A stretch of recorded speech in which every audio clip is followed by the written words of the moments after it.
Battlebond is about to hit the shelves, so it's time to analyze this product. Now, will it get a yes or a no or both? Let's find out.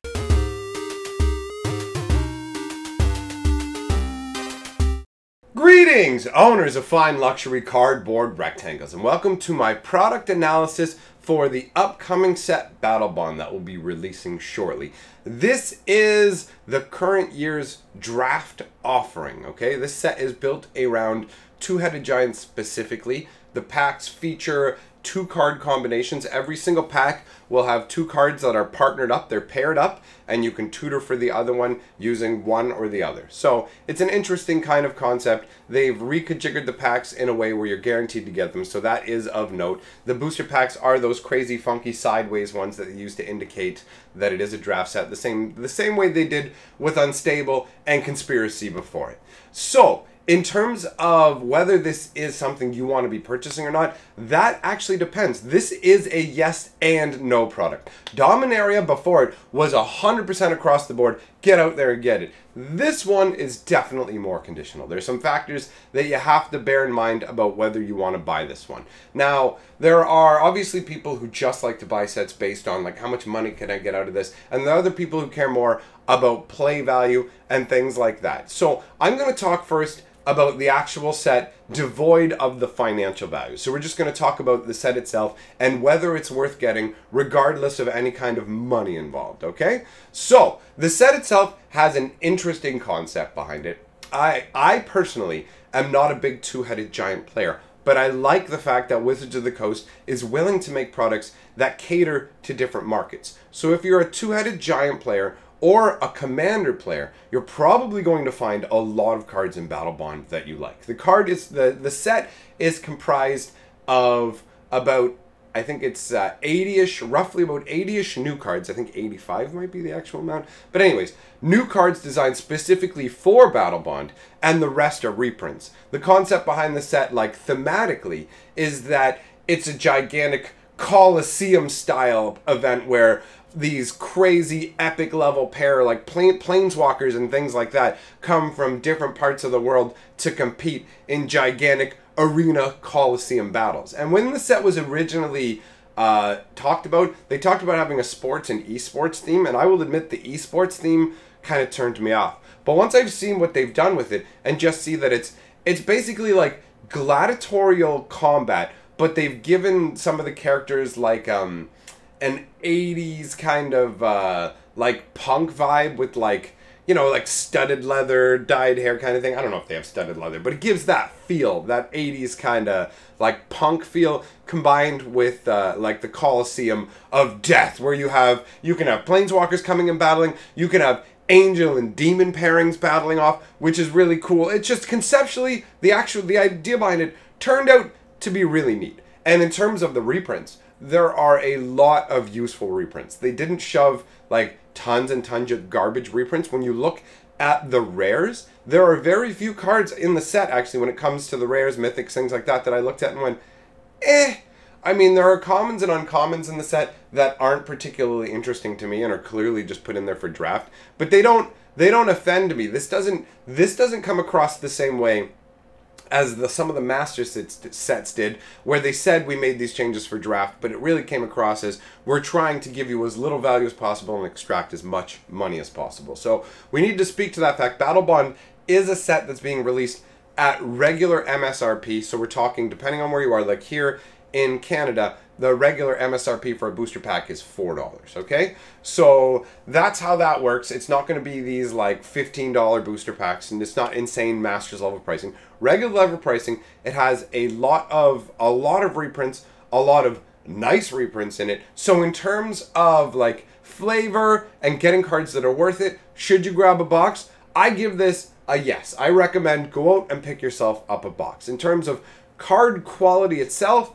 Dominaria has card quality issues. I've seen them firsthand, but they are significantly diminished from what they previously used to be. We are moving on the road to improvement. So I'm at this point willing to give Wizards the benefit of the doubt and assume that Battlebond will be equal in card quality to Dominaria or possibly better. Now, they said they were making more improvements for 2019, so I expect that Battlebond will probably be on par with Dominaria for card quality. So in terms of funness of the cards in the set, in terms of the interestingness of the set, it is about a 260 to 280 card set, and you've got 80 reprints in there. So, I mean, roughly it's about a third, not reprints, sorry, you've got 85 new cards. So the set is about 1/3 new, 2/3 a reprint. It honestly kind of almost feels like a core set to me, like the old school core sets, which for any of you who weren't around for, they worked kind of half like master sets in that they would reprint a bunch of cool shit,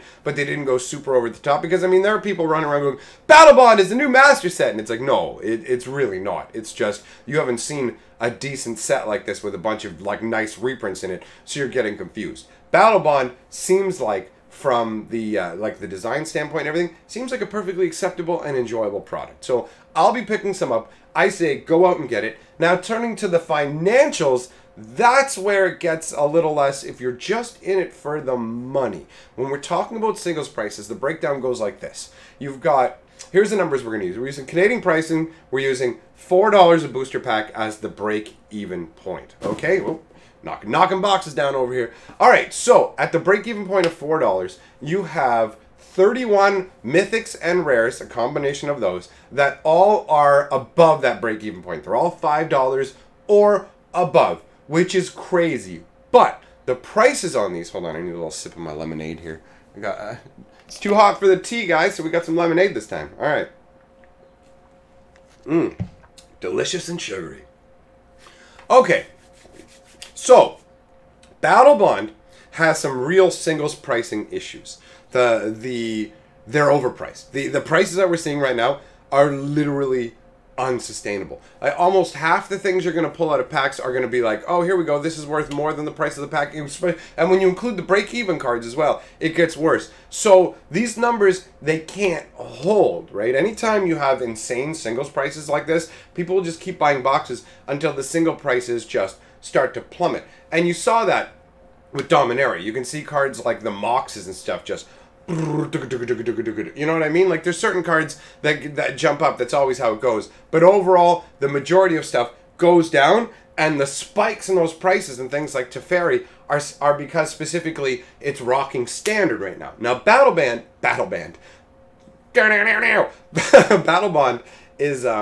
is not a standard legal set, right? You can't use this in standard, so it's not going to have any kind of standard spikes. On top of that, 3 of the 4 top most expensive cards in this set are reprints. And the reprints are bound to take a hit. And the top card in terms of non-reprints is the Rector, right? The Rector is, the Arena Rector is like $55, okay? And that's basically based on the fact that it says Planeswalker on it. And the Rector, the one that actually gets enchantments, which is stronger in my opinion, based on that card's pedigree. So it's at $55, which genuinely feels far too high for me, especially from a set where you can get the cards for $4 a pack, and this is not going to be ripping up standard. Now, if I'm mistaken, and this somehow has an immediate home in a modern or vintage deck, then I could see it holding at this price. But even then, so let's talk about the reprints, because that's actually where you have more of the problem with the value. The other 3 in the top value are things like land tax. The number 1 is doubling season, and that's the picture boy here for, that's the poster boy, I should say, for the issue that we're going to run into. Doubling season's been reprinted multiple times, and it was reprinted in master sets, right? And now it's been reprinted in Battlebond as a mythic, obviously, because that's what they do. And it's currently priced at $60 Canadian. That's crazy. The last time that the doubling season was reprinted, it was reprinted in a master set where the MSRP is like triple the price of a pack. And at that price, the one of the effects you have to understand between a Masters and a Battlebond effect is the price crash that's going to happen by cards being reprinted in Battlebond is going to be harder and heavier. All right? Like, these cards are going to tank heavier than master sets cards do, because the price of a pack and the price of a box helps keep the base minimum price for these cards at a certain price because people have to crack the packs to get them. And so there's like a natural balance kind of equilibrium. And that's part of the reason Wizards liked the Master Sets, was because they could reprint these big flashy cards and they knew they could maintain a certain level of scarcity and value just because the expensive level of the buying the booster packs creates that barrier to entry to get them, right? They're 3 times more expensive. Battlebond doesn't have that issue. You can't take a card that's being put in Battlebond, which will be printed way more. Like, think about how easy it is to go right now and get Conspiracy, to get Conspiracy 2 and all that stuff. It's still kicking around, right? Battlebond's going to be printed to that level. It's not some special short print run set. It's just a regular, here you go, get as much as you want, right? And you can't compare that to a more limited, even if it wasn't limited, because the triple price is really what makes the big difference. It's going to come out, they reprinted it in the Masters, and it came out at $60. So Doubling Seasons get reprinted in Master Set, which is $15 a pack here, right? $12 to $15 a pack, depending on if you can find a deal, right? $60 for the card. Then you've got it being reprinted right now in a set that's $4 a pack, and it's $60. It can't hold people. People will just keep cracking packs. Like, these prices cannot hold. And so when you look at the uncommons, there's only 5 uncommons in the set that can break $1, and some of those are going to dip down as well. And you can see when you look at the uncommons how the reprinting of things like that and the availability will definitely tank a price. Swords to Plowshare has hit the point where it's now $1 uncommon. I never thought we'd get there, but we're there. Swords to Plowshare was an easy $5, $6 at one point, slipped down to being an easy $4. Then it was a solid $2 or $3. Now it's $1. We could move into the days where if they keep reprinting it, Swords to Plowshare becomes a 50-cent card. Now, I have no problem with that because I like accessibility for people with cards. I am one of the people who's not like, oh my god, cards need to be worth all this money, because I started a long time ago and that was never part of it for me. But Swords to Plowshares, and another one, a nice example, is Chain Lightning. That was printed originally in Legends, okay, back in '94. And then it got a few reprintings. And just from those few reprintings, it's down to being like a $2.50 card from what used to be a $20 to $30 card. So the reprintings are really beneficial, and I like Battlebond for that. But just bear in mind, if you are one of those people who's looking to buy sets for value, do not look at this like a master set. The current pre-release prices are going to tank. It is going to happen. They're absurd. I couldn't believe them when I was looking over. I couldn't believe that Doubling Season was listed at $60. How does that make sense when this... Anyways, so I don't need to go on over long about that. I've explained the reasoning behind it. You understand why I would say if you're just in it for the financials, don't get into Battlebond. You can wait. You can look and see if things perk up on some of the... Like, basically, for Battlebond to be worth something, you have to hope that some of the cards that are new go up there and find their home in other formats. Basically, that's what's really going to do it. So, if you're in just for the flavor, fun, like Magic, grab Battlebond. If you're in just for the money, stay away. If you're a mix of the two, grab a box, because you can play that lottery. Who knows what you're going to get? And if you do plan to play that financial lottery and you're not really listening to me, sell hard and sell fast, because it ain't going to last, all right? So thanks for coming by. Let me know what you think. We'll see you next time. Together, we are the 6th color of magic.